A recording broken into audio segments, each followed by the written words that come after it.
Unit 2, Developmental Psychology. Presentation 8, The Impact of Daycare on Social Behaviour. Peer Relations. Daycare children go home to their parents every day. Examples of daycare include nursery schools and childminders, as well as care in the child's own home by, for example, a nanny or grandparent.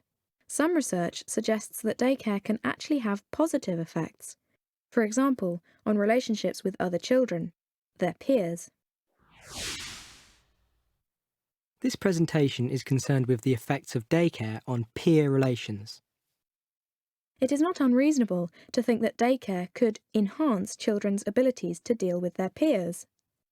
Being in daycare means being surrounded by other children, which would give them time to develop social skills, such as the ability to make friends. A number of research studies have demonstrated this.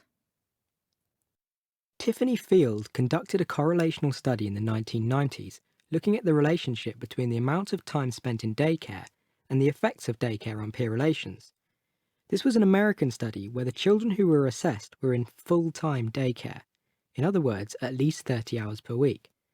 Behaviour was assessed by asking parents and teachers to rate the children on, for example, their emotional well-being, popularity and assertiveness. Behaviour was also assessed by measuring the number of friends each child had and the number of extra activities the child took part in. This study found a positive correlation between the number of months spent in daycare and the quality of the child's peer relations. In particular, the children who had spent longest in daycare were the ones rated as being more popular and assessed as having more friends. In addition, those children in high-quality daycare showed more physical affection during peer interactions. Another American study by Alison Clark Stewart and colleagues, again in the 1990s, provided some insight into why daycare might lead to improved peer relations. This study looked at 500 children who were attending full-time day nurseries and compared them to children at home with their mothers or who were with childminders. They found that those children who attended daycare were better at negotiating with peers and settling disputes. Presumably, being amongst a large group of children means that children have practice in dealing with different demands from their friends, and this has benefits for their social development.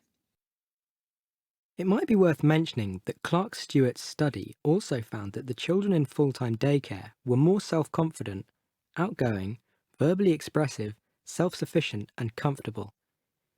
They were also less distressed, fearful and timid in new situations. All of this would help their ability to have more successful peer relationships.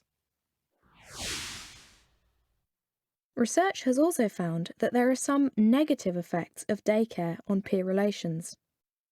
There is evidence that at least some children attending daycare are more likely to be insecurely attached and, as you should remember, insecure attachment is linked to reduced popularity and increased difficulty with social relationships.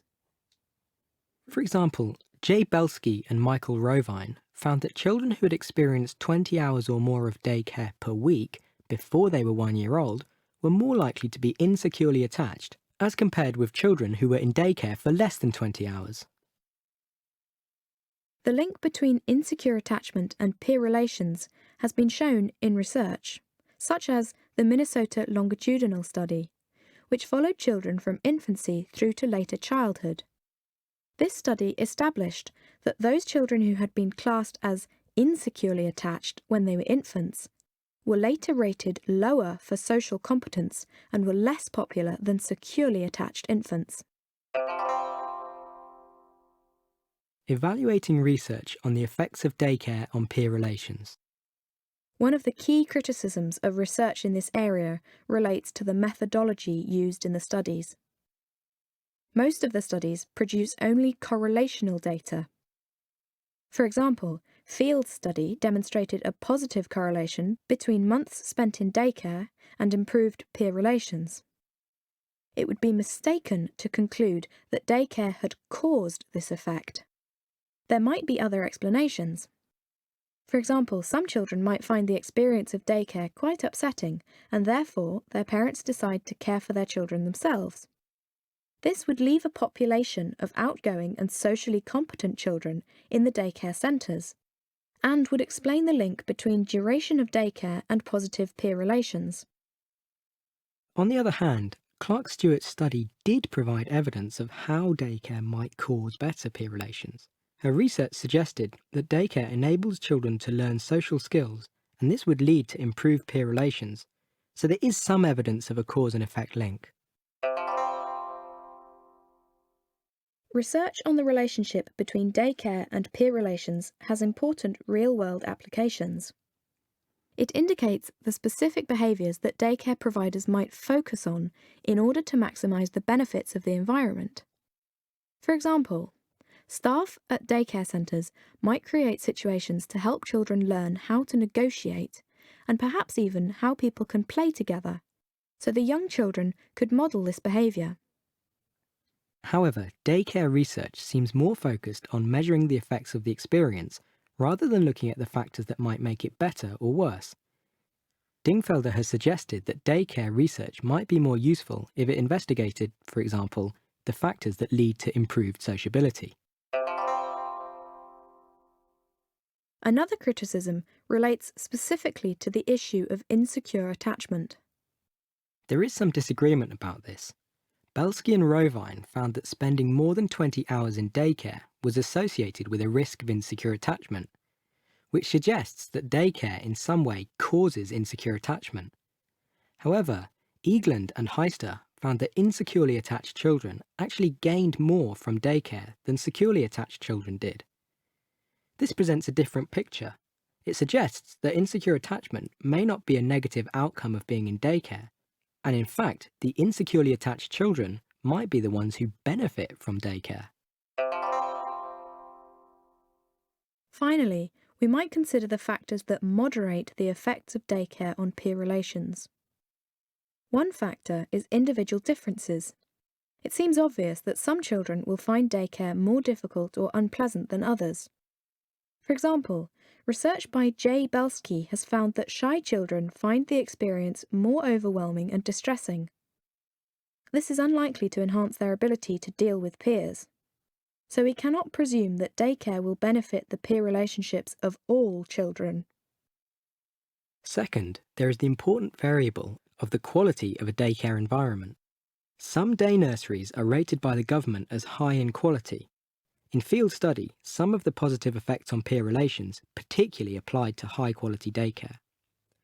High-quality daycare is usually related to having a good staff-to-child ratio of about 1 member of staff for every 3 children.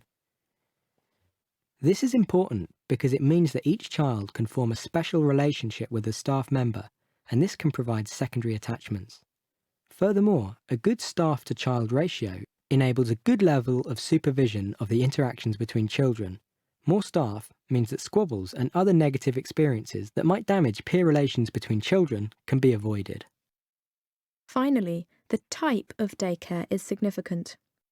In Clark Stewart's study, children looked after by a childminder did not gain the social benefits shown by children in day nurseries. It could be that the benefits for peer relations come from being in an environment with a lot of other children with whom you have to negotiate. What can we conclude about the effects of daycare on peer relations? In general, there seems to be reasonable evidence that daycare, especially day nurseries, can help children learn to cope better with their peers. This is unlikely to be true for all children and may only apply to high-quality daycare.